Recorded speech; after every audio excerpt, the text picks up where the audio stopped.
تعالوا نعمل النهاردة مع بعض الفراخ البلدي المحشية بالفريك بطعم حكاية. الأول أنا نقعت الفرخة في مية فيها دقيق وملح وليمون بس، ما بحطش خل. بعد كده غسلتها وصفتها كويس قوي، وهجيب بصلة كبيرة مبشورة هحط عليها ملح وفلفل وهتبلهم كويس، ودي هتبل بيها الفرخة كويس من جوه وتحت الجلد. وبعد كده هسيبها في التتبيلة بتاعة البصل دي مش اقل من ساعتين علشان ابدأ اسويها. هجيب كوباية من الفريك هغسلها كويس قوي وهنقعها في المية لمدة ساعة. هنيجي بقى نسوي الفريك، هنجيب حلة نحط فيها معلقة سمنة بلدي كبيرة، واحط بصلة مبشورة وسط، وهقلب البصلة دي لغاية ما تدبل معانا كويس قوي. مش هخليها تحمر بس تدبل. هضيف لها شوية ملح، الملح بيساعد البصل تنزل المية اللي فيها وتدبل أسرع.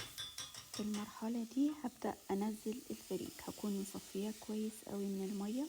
بعد كده انزله على البصل وابدأ اشوح فيه كويس قوي لغاية ما يشرب من السمنة اللي احنا حطيناها، وهتنبله بس بملح وفلفل مش اكتر من كده وخلاص. انا مش هضيف للفريك مية، فهو كمان هيستوي في الشوربة، مش محتاج ان انا اضيف له مية. لو الفرخة كنت من البداية هدخلها الفرن، خلاص هضيف مية للفريك واسويه شوية. بعد ما اخلص هقفلها وهبدأ بقى انزلها في الشوربة تتسلق.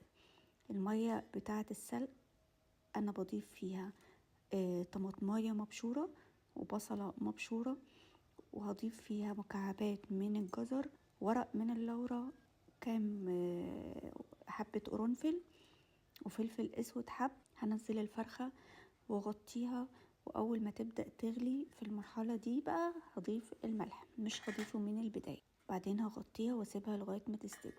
اول ما تستوي هطلعها، هدهنها بزبدة تكون سايحة شوية، وعليها معلقة من الصلصة وملح وفلفل وبس كده.